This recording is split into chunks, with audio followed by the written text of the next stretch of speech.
Assalamualaikum dan selamat sejahtera. Baik, hari ini kita akan tengok topik yang terakhir dalam playlist asas Python kita. Dan topik hari ini adalah berkaitan dengan fungsi ataupun functions. Fungsi ni sebenarnya kita dah banyak kali pakai dalam kod kita. Cuma bila kita pakai tu, kita tak kenal ya, kita tak tahu kata dia tu fungsi. Tapi tak apa, hari ini saya akan explain dan perkenalkan apakah yang dimaknakan dengan fungsi bersama dengan cara kita nak buat fungsi kita sendiri. Baik, persoalan pertama, apakah yang dimaknakan dengan fungsi? Untuk faham ni, kita tengok balik. Apakah yang dimaknakan dengan pembeli ubah? Pembeli ubah dia adalah satu bekas untuk simpan satu nilai. Contohnya, macam kita buat sebelum ni, nama kawan sama dengan Ashraf. Nilai Ashraf ni kita simpan dalam pembeli ubah nama kawan. Kemudian kita tengok list ataupun arrays. List ataupun arrays adalah satu bekas untuk simpan beberapa nilai. Contohnya macam sebelum ni, kita buat satu list bernama markah match dan kita simpan 4 nilai markah match yang berbeza ke dalam list ni. Dah faham dua konsep ni, sekarang kita tengok fungsi. Fungsi pula adalah satu bekas untuk simpan kod. Pembeli ubah dan list tadi kita simpan nilai, di mana fungsi kita simpan kod. Dan kita boleh simpan mana-mana kod dalam fungsi, tak kisah. Tapi usually kita akan simpan kod yang repetitif. Kod repetitif ni maknanya kod yang akan berulang banyak kali dalam program kita. Dan macam saya kata sebelum ni, fungsi ni bukanlah benda baru untuk kita. Kita dah pernah tengok dan pernah guna pun dalam kod kita sebelum ni.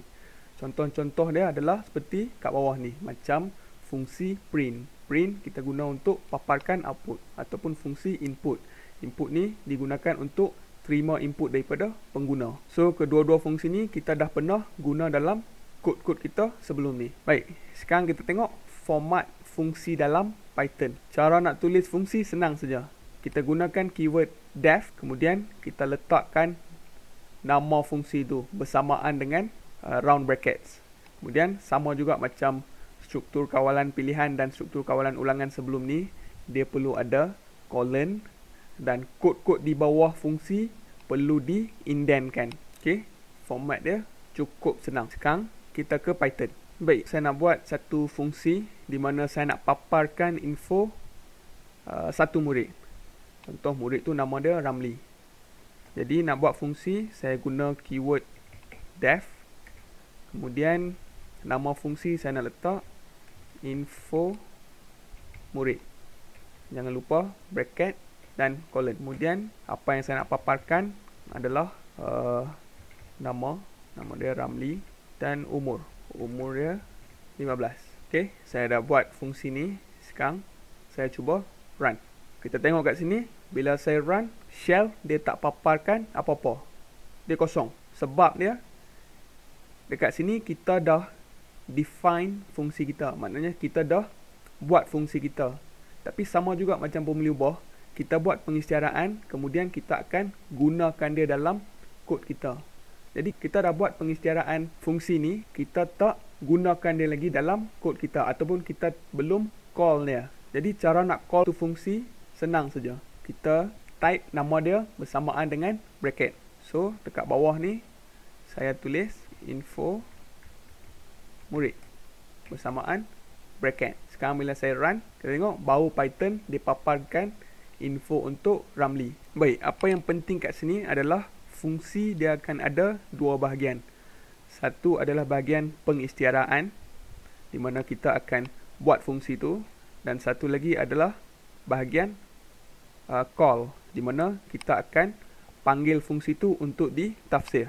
Masa pengisytiharaan ni Python tak tafsir fungsi ni lagi. Dia cuma akan simpan fungsi ni, kod-kod ni di dalam memori dia.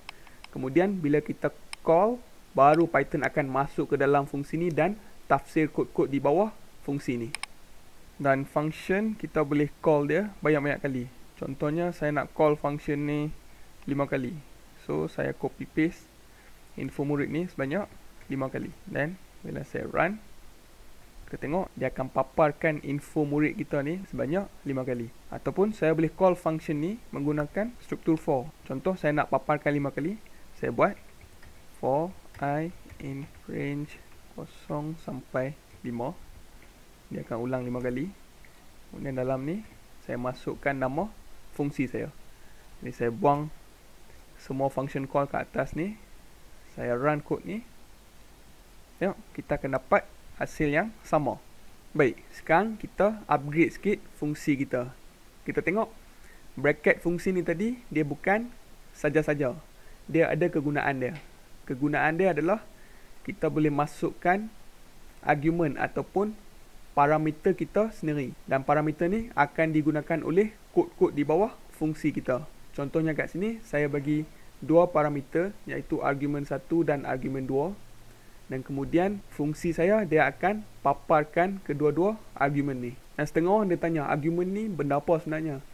Argument ni simple je, dia adalah pembeli ubah. Pembeli ubah di mana bila kita call function tu, pengatur cara dia boleh masukkan nilai dia sendiri di tempat argument ni. Baik, kita tengok fungsi yang sama. Apa yang saya nak ubah kat sini adalah saya nak jadikan nama dan umur ni sebagai argument. Jadi first, dalam bracket fungsi saya namakan argument-argument saya. Nama yang saya nak letak adalah nama dan umur. Simple. Kemudian nama saya nak guna dekat kod yang pertama ni. Saya tulis koma, nama. Dan umur untuk kod yang kedua. Dia sama macam gabung pembeli ubah. Dan sekarang bila kita call function ni, saya boleh masukkan apa-apa nama atau umur bagi murid saya. Contohnya, saya nak masukkan info untuk Yusof. Yusof, umur dia 15. Bila saya run, kita tengok sekarang fungsi info murid ni, dia akan paparkan nama Yusof. Sebab dia dekat tempat nama ni, tempat argument nama, kita letakkan Yusof. Jadi nilai Yusof ni dimasukkan ke dalam pembeli ubah ataupun argument nama. Kemudian nama ni digunakan dalam baris kod yang pertama, iaitu print nama. Untuk umur pula, saya masukkan nilai 15. Jadi nilai 15 ni, nilai integer ni dimasukkan dalam argument ataupun pembeli ubah umur. Dan umur ni digunakan dalam baris kod kedua, iaitu untuk paparkan umur. Sekarang saya boleh gunakan fungsi yang sama untuk murid-murid yang lain. Contoh, saya ada 4 murid. Murid kedua bernama Amalina, umur dia 17, form 5. Kemudian saya ada murid bernama Vincent, umur dia kita buat dia form 1, 13. Dan last sekali saya ada murid bernama Rafidah, umur dia kita buat 16, form 4. Sekarang bila saya run, kita tengok dengan menggunakan fungsi ataupun blok kod yang sama, kita dapat paparkan info untuk murid-murid yang berlainan. Cara dia, kita bagi nilai argumen yang berbeza untuk setiap fungsi ni. So, ini yang saya maksudkan masa awal-awal tadi. Kita gunakan fungsi untuk kod yang repetitif atau kod yang akan berulang. Untuk paparkan info murid ni, kita akan ulang dua kod ni, print nama dan print umur. Jadi apa kita buat? Kita simpan dia dalam fungsi info murid. Kemudian kita gunakan untuk murid-murid yang berbeza dengan memberi nilai argumen yang berbeza. Setengah orang dia boleh argue. Dia kata baik dia pakai struktur for. For pun kita guna untuk ulang kod kita. Kenapa kita tak pakai struktur for dan ulang dua kod ni untuk nama-nama yang berbeza? Boleh juga. Tak ada masalah. Semua ni bergantung pada cara kita nak program kod kita. Buat masa sekarang ni, pakai fungsi lagi senang untuk diprogram dan senang orang baca. Orang tengok, oh dia ada satu fungsi nama info murid. Dia terima dua argument. Kemudian kat sini, dia call fungsi-fungsi tu dengan nilai argument yang berbeza.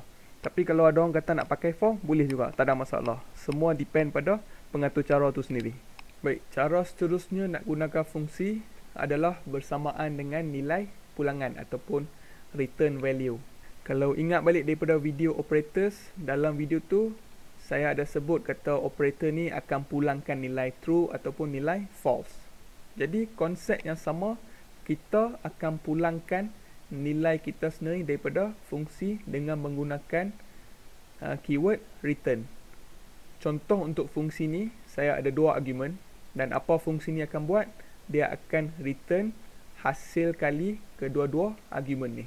Dan untuk return, kita kena ingat dia haruslah diletak di baris yang terakhir dalam fungsi. Sebab once Python dia jumpa keyword return, dia akan lompat keluar daripada fungsi tu. Kalau kita letak kod di bawah baris return, Python takkan tafsir kod-kod tu. Dia jumpa return, dia akan ambil nilai yang nak return tu, dia akan keluar daripada fungsi. Baik, sekarang saya nak buat satu fungsi di mana fungsi ni dia boleh kira kuasa 2 satu nombor yang saya masukkan. Contohnya saya masukkan nombor 5, 5 kuasa 2 adalah 25. Kalau saya masukkan nombor 10, 10 kuasa 2, dia akan bagi saya 100. So, nak buat fungsi ni, saya tulis def, dan nama fungsi ni saya nak letak kuasa 2. Dan dalam bracket, nombor tu saya letakkan sebagai argument bernama x. And then, jangan lupa colon.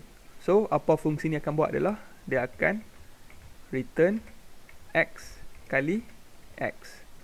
Contohnya, 5 kuasa 2 adalah 5 kali 5. Kalau 10 kuasa 2 adalah 10 kali 10. So, dia akan return hasil kali nilai argument yang saya masukkan. Baik, bila saya tekan enter, kita tengok, once saya tekan enter, Python secara automatik, dia keluar daripada fungsi ni. Dia dah tahu, return ni perlu berada di baris yang terakhir. Tak boleh ada dah kod di bawah return. Baik, nak call fungsi, saya tulis kuasa 2. Contohnya, saya nak kuasa 2 nombor 7. Okay, 7 kali 7, kita sepatutnya kita perlu dapat 49. Kita tengok. Baik, bila saya run, kita tengok, walaupun saya dah call function ni, Python dia tak paparkan apa-apa di shell. Dia seolah-olah macam kita tak call pun function ni. Kenapa? Baik, sebab dia, bila kita gunakan perkataan return ni, fungsi ni, dia tengah bagi nilai tu dekat kita. Contoh, saya letak 7 ni, dia kira 7 kali 7 dapat 49. Dia sekarang tengah outputkan nilai 49 tu. Jadi, macam mana saya nak paparkan nilai 49 tu adalah dengan menggunakan fungsi print. So, dia jadi fungsi dalam fungsi. Saya print fungsi saya. Fungsi ni, dia tengah return satu nilai. Sekarang, bila kita run, kita tengok, baru kita dapat nilai 49. Ataupun, satu lagi cara adalah, kita boleh ambil nilai return fungsi ni, kita boleh assign dia ke satu variable. Contohnya, saya ada satu variable jawapan sama dengan, saya masukkan fungsi ni. Jadi sekarang, apa yang fungsi ni return, nilai tu akan dimasukkan ke dalam pembeli ubah jawapan. So, saya boleh gunakan pembeli ubah jawapan dalam fungsi print. Bila saya run, kita tengok, kita akan dapat hasil yang sama. Baik, kita dah settle pun topik untuk hari ini. In fact, kita dah settle playlist asas Python kita. Video fungsi ni merupakan video yang terakhir dalam playlist tu. So, saya buat recap sikit pasal apa yang kita belajar selama ni. Dalam playlist asas Python ni, kita belajar 2 asas untuk programming. First, kita belajar asas cara kita tulis program tu. Contohnya, macam mana kita nak gabung 2 pembeli ubah. Ataupun macam mana kita nak buat struktur kawalan pilihan. Dan yang kedua, kita belajar asas bagaimana program kita ditafsir behind the scenes. Bila kita run kod kita tu, apa yang CPU buat untuk paparkan output kita. Dan kedua-dua ilmu asas ni penting bagi seorang programmer yang baru start belajar. Sebab saya rasa dengan ilmu macam ni, dia akan bantu programmer tu buat kod yang lebih efisien dan lebih efektif. Banding dengan orang yang tak tahu macam mana kod dia berfungsi, orang yang tahu ni dia boleh design ataupun program kod yang lebih cepat dan dia kurang gunakan memory, which merupakan satu plus point bagi programmers. So, saya harap apa yang saya ajar selama ni dapat betul-betul diserap oleh penonton saya. Dan kalau ada apa-apa topik yang tak faham, ada mana-mana part yang tak clear dalam video, boleh komen di section komen di bawah video tu. Saya akan balas. Kalau ada soalan, saya akan cuba jawab soalan tu. Sebab memang tujuan saya nak bagi ilmu ni kepada penonton saya. Apa yang saya tahu, semua saya nak bagi. Dan sekarang kita baru belajar asas Untuk future, kalau saya berkesempatan, saya akan buat lagi video yang lebih advance untuk Python. Mungkin kita akan buat project menggunakan Python, and then kita boleh masuk dalam OOP. OOP bermakna Object Oriented Programming, yang tu agak advance. And then kita boleh belajar pasal data structure ataupun struktur data, cara kita susun atau cara kita code program kita supaya dia cepat dan efisien. Ada banyak topik kalau nak di cover. So saya harap video-video saya ni dapat membantu programmer-programmer yang baru ataupun yang lama yang basic tak kuat, dapat membantu dia dalam membina asas ilmu programming yang kuat. Itu saja dari saya. Terima kasih banyak-banyak kerana menonton. Kita akan jumpa lagi di masa depan.